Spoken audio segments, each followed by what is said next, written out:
Welcome back, folks. Aaron Walling in with your look at sports. Now, you might be wondering what I'm reading. Well, I'm reading about the Fairbanks Ice Dogs in this past decade. The storied franchise has been one of the top teams in the North American Hockey League, winning 3 national championships. I'm here for the start of the 2020 Iron Dog race. Now, normally, folks, the start is down in Willow, but this year they're going to be having it here in Fairbanks, Alaska. And the race started in 1984, so this is the first time that the race is going to be starting in somewhere else besides that south area. Now, folks, it is cold out here. It's about, I would say, roughly around 31 below freezing.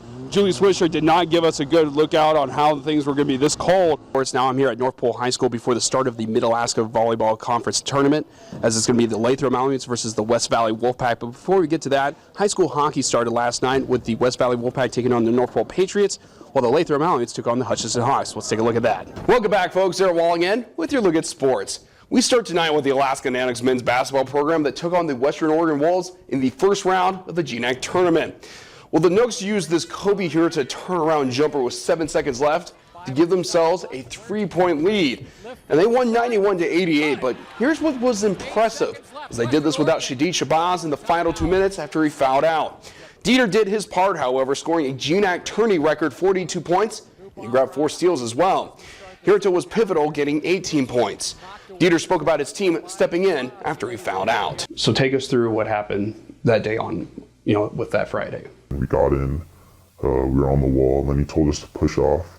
And for the first 5 or 10 seconds, everyone was good, I guess. And then 15 seconds in, people were just struggling and struggling. And there was kids screaming at the top of their lungs for help and everything. And I was I was kind of closer to the wall, so I just grabbed onto the wall because I just didn't want to drown. So I grabbed onto the wall, and the lifeguard that was there, she was trying to come in, and but our head coach, he said to her that it's okay, they got it on their own.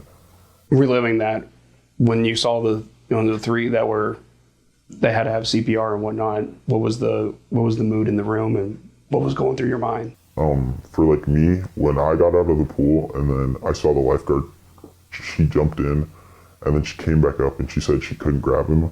And then at first, I started, right when that happened, I started crying because I genuinely, I just didn't know what was going on. And then they pulled one kid up and his arms were just completely stiff. He just was stiff and he wasn't moving. And then I started bawling my eyes out because I genuinely thought he was dead. And then they were when they kept pulling more kids out and they pulled the last kid out, I thought he was dead because he was purple and he just wasn't he wasn't moving at all. And everyone there was pretty much just bawling their eyes out, and they were either mad or just sad that this was going on.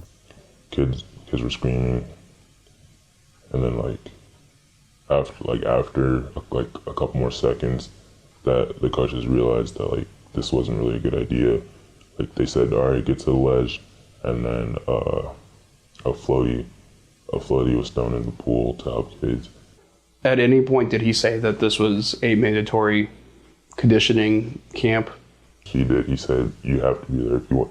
He said you have to be there if you want to play. We're going to earn our badge during this practice, during this camp. At any point did any of the kids say that they were struggling or they couldn't swim, and did the coach just ignore them? Or yes, kids were saying he already knew that kids couldn't swim, first of all.